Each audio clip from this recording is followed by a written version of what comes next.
നേതാവിനെ ടോപ്പിലേക്ക് ക്ഷണിക്കുകയാണ്.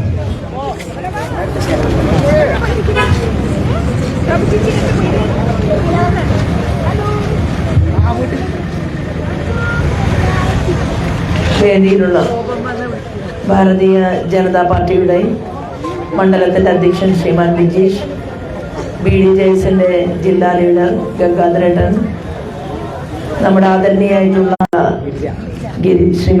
ശ്രീമതി ഗിരിജ,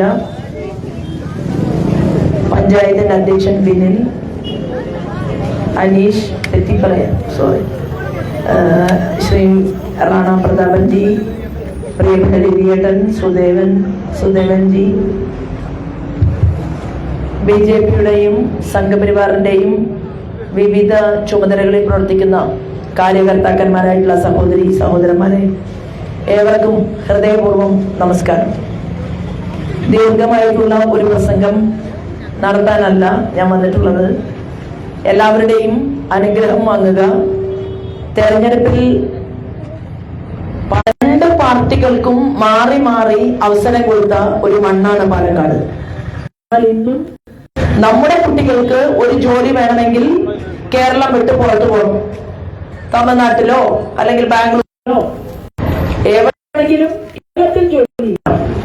നമ്മുടെ കുട്ടികൾക്ക് നല്ല സ്കൂൾ വേണമെങ്കിൽ, കോളേജ് വേണമെങ്കിൽ, ഇന്ന് കേരളത്തിൽ ഇത്ര കണ്ട് മൂവ്മെന്റുകൾ ദേശീയ തലത്തിൽ നിന്ന് കേന്ദ്ര ഗവൺമെന്റ് കൊണ്ടുവരാൻ തീരുമാനിച്ചതിന് ശേഷം പാലക്കാട് സുവർണ കോറിഡോറായിട്ട് മാറുമ്പോൾ അതിന്റെ ഭാഗമായിട്ട് വികസന പദ്ധതികൾ നമ്മുടെ നാട്ടിലേക്ക് വരണ്ടേ എന്ന ചോദ്യമാണ് ഞാൻ എന്റെ പ്രകടന പത്രികകളിലൂടെ ജനങ്ങളോട് ചോദിക്കുന്നത്. അതിന് 3 മാസം സമയം തരാനാണ് പറയുന്നത്, കൂടുതലല്ല. നിങ്ങൾക്ക് വേണ്ടി ഈ കേരളത്തിന്റെ പൊതുമണ്ഡലത്തിൽ 30 വർഷത്തിലധികം പ്രവർത്തിച്ച ഒരു സ്ത്രീയാണ് നിങ്ങളുടെ ശോഭ. അപ്പൊ ഞാൻ ചോദിക്കുന്നത്, 3 മാസം MLA ആയി തെരഞ്ഞെടുത്താൽ 3 മാസം സമയം തന്നാൽ ഒട്ടനവധി കാര്യങ്ങൾ ജനങ്ങളുടെ മുന്നിൽ അറിയിച്ചുകൊണ്ട് നിങ്ങളിൽ ഒരാളായി നിന്ന് പ്രവർത്തിച്ച് 700 കോടിയുടെ വികസന പ്രവർത്തനങ്ങൾ 3 മാസത്തിന് ശേഷമാണ് ഞാൻ എന്റെ പ്രകടന നോട്ടീസ് അത് വായിച്ചു നോക്കിക്കൊണ്ട് ഒരവസരം നൽകണം എന്ന് അപേക്ഷിക്കുകയാണ്. മറ്റു കൂടുതൽ കാര്യങ്ങളിലേക്കൊന്നും ഞാൻ കടക്കുന്നില്ല. തെരഞ്ഞെടുപ്പിന് ശേഷം വീണ്ടും ഇനി ഒരു റൗണ്ട് കൂടി ഈ വഴി വരുമോ എന്നറിയില്ല, ഒരുപക്ഷെ വരുമായിരിക്കും.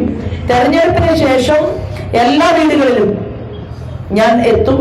കാരണം എനിക്ക് ഇവിടെ നിന്ന് ആരും തന്നെ ഈ പഞ്ചായത്തിൽ നിന്ന് മുനിസിപ്പാലിറ്റിയിൽ വന്ന് MLA കാണേണ്ട ആവശ്യമില്ല.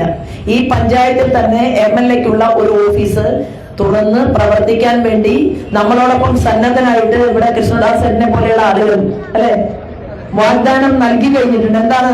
MLA ആയിട്ട് ശോഭ ജയിച്ചാൽ മതി, ഫയലുകൾ നോക്കുന്ന കാര്യവും അതുപോലെ തന്നെ ആളുകളുടെ പരാതി വാങ്ങലും അതിന്റെ പരിഹാരവും ഒക്കെ ഞങ്ങളൊരു ടീം ചെയ്തു കൊള്ളാം എന്ന് പറഞ്ഞ് ഉന്നതമായിട്ടുള്ള ജോലിയിലിരുന്ന ഒരുപാട് ആളുകൾ ഇന്ന് നമ്മുടെ അരികിലേക്ക് വന്നിട്ടുണ്ട്. അപ്പൊ നമുക്ക് ഈ നാടിനെ മാറ്റണം എന്ന് മാത്രം പറഞ്ഞുകൊണ്ട് ഇനിയും നമ്മുടെ വോട്ടുകൾ ഒരിക്കലും വൃഥാവിലാക്കരുത് എന്ന് പറഞ്ഞുകൊണ്ട് BJP എന്തായാലും ജയിക്കും എന്നുള്ളത് ജനങ്ങൾക്കും ഒരു ബോധ്യം വന്നിട്ടുണ്ട്.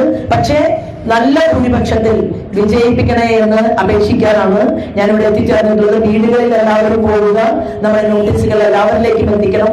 അമ്മമാരും പോണം, ശോഭയെ ജയിപ്പിക്കണം എന്ന് പറയാൻ വേണ്ടിയിട്ട് മറ്റു പാർട്ടിക്കാരുടെ വീടുകളിലേക്ക് അമ്മമാര് പോയിട്ട് പറയണം എന്നാണ് എനിക്ക് ഇവിടെ പറയാനുള്ളത്. എല്ലാവരുടെയും മകളായിട്ട് ഞാൻ നിങ്ങളോടൊപ്പം ഈ പാലക്കാട് നിയോജക മണ്ഡലത്തിൽ നമ്മുടെ കേരളത്തിൽ ഭാരതീയ ജനതാ പാർട്ടിയുടെ സംസ്ഥാന ജനറൽ സെക്രട്ടറിയാണ്.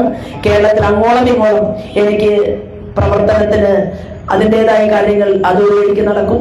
ഈ പാലക്കാടിന്റെ മകളായിട്ട് ഞാൻ ഉണ്ടാകും, കൊച്ചുകുട്ടികൾക്ക് അമ്മയായിട്ട് ഞാൻ ഉണ്ടാകും എന്ന് വാക്ക് നൽകിക്കൊണ്ട് എന്റെ വാക്കുകൾ നിർത്തുന്നു. വന്ദേ മാതരം.